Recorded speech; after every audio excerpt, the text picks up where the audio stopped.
इधर देहरादून के रायपुर में ऑर्डिनेंस फैक्ट्री परिसर के एक घर में एक सांभर कैद हो गया। सूचना पर वन विभाग की टीम पहुंची और रेस्क्यू किया गया इस सांभर का, जिसे बाद में सुरक्षित जंगल में छोड़ा गया।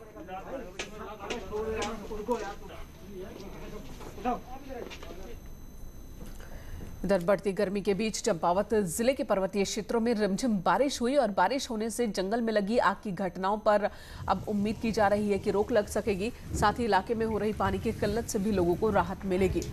उधर ये बारिश किसानों के लिए भी फायदेमंद साबित होगी।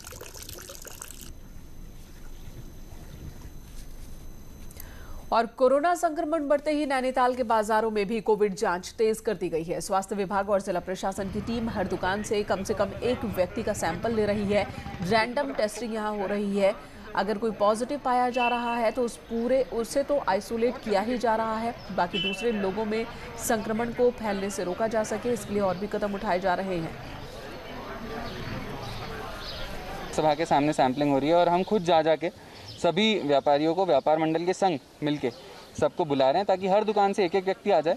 अगर वो पॉजिटिव पाया जाता है तो उनकी दुकान से और सबका हो जाएगा। तो इससे हम संक्रमण की गति परख पाएंगे ढंग से कि कहाँ फैल चुका है। और इधर खबर का असर हुआ है न्यूज 18 का टिहरी में, जहां पर जिला अस्पताल बौराड़ी में शोपीस बने आईसीयू की खबर दिखाए जाने के बाद स्वास्थ्य विभाग और प्रशासन हरकत में आए, जिसके बाद अब आईसीयू का संचालन शुरू हो गया है। जिला अस्पताल में 5 बेड का आईसीयू आधुनिक तकनीकों से लैस है। कोविड के गंभीर मरीजों का अब यहां पर इलाज शुरू हो रहा है। यहाँ के लोगों के लिए काफ़ी फायदेमंद रहेगा, जो कि यहाँ से उनको ऋषिकेश या देहरादून जाना पड़ता था। हमारे पास जितनी व्यवस्थाएं हैं 5 बेडों का है, तो हम उस हिसाब से उनकी मदद पूरी कर पाएंगे। तो उनको परेशानी कम होना पड़ेगा, टिहरी में ही इलाज मिल जाएगा। टिहरी के जाखड़ी धार में 6 लोगों की मौत से दहशत का माहौल है। स्वास्थ्य विभाग इलाके में कॉन्ट्रैक्ट ट्रेसिंग और सैंपलिंग कर रहा है। बताया जा रहा है कि 27 अप्रैल को जाखड़ी धार में 4 और 28 अप्रैल को अंजनी सैंड में 2 लोगों की अचानक मौत हो गई। हालांकि अभी तक इनके कोविड पॉजिटिव होने की पुष्टि नहीं हुई है। सीएमओ का कहना है कि अंजनी सैंड में स्थानीय लोगों द्वारा बताया जा रहा है कि 2 लोगों में कोविड के सिम्टम्स थे, लेकिन अभी कोविड पॉजिटिव होने की पुष्टि नहीं हुई है। 4 लोगों की डेथ हुई है और 28 को 2 लोगों की डेथ हुई थी।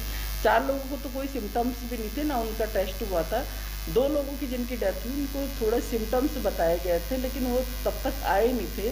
जब उनकी डेथ हो गई तो तब लोगों द्वारा बताया गया कि उनको इस तरह के सिम्टम्स थे करके। अब उनकी कॉन्टैक्ट ट्रेसिंग। और कोरोना वायरस संक्रमण के खिलाफ लड़ाई में रिलायंस इंडस्ट्रीज लिमिटेड ने बड़ी पहल की है। रिलायंस इंडस्ट्रीज ने अपने जामनगर रिफाइनरी के जरिए विभिन्न राज्यों में लिक्विड मेडिकल ऑक्सीजन की सप्लाई की। रिलायंस की पहल का सुप्रीम कोर्ट ने भी स्वागत किया। और आज मामले की सुनवाई के दौरान जस्टिस DY चंद्रचूड़ के सामने कल ये सुनवाई हुई थी, जब अतिरिक्त सचिव सुमिता डावरा ने कहा कि रिलायंस इंडस्ट्रीज लिमिटेड ने जामनगर रिफाइनरी के जरिए LMO का उत्पादन शुरू किया है और ये 700 मीट्रिक टन और बढ़ाया गया है।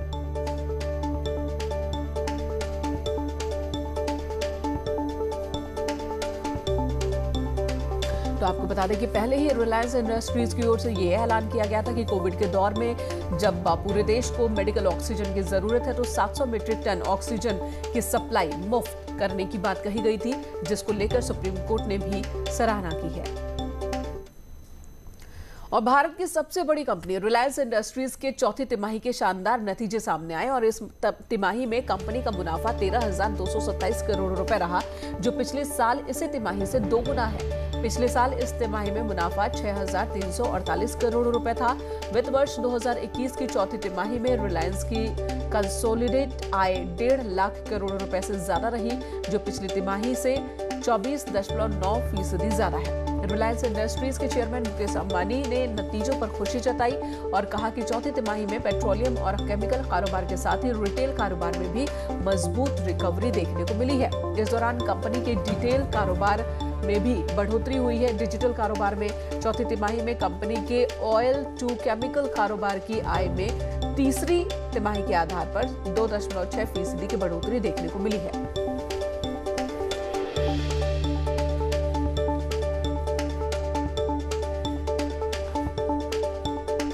इस तरीके से ये 10,108 करोड़ रुपए रहा है। इसी तरह से इस सेगमेंट का EBITDA की अगर हम बात करें तीसरी तिमाही के आधार पर 16.9% की बढ़त के साथ 11,407 करोड़ रुपए पर रहा, लेकिन इस सेगमेंट की EBITDA मार्जिन में 30 बेसिस पॉइंट की कमजोरी देखने को मिली है और ये 11.3% पर रही। रिलायंस इंडस्ट्रीज ने 7 रुपए प्रति शेयर के हिसाब से लाभांश का भी ऐलान किया है।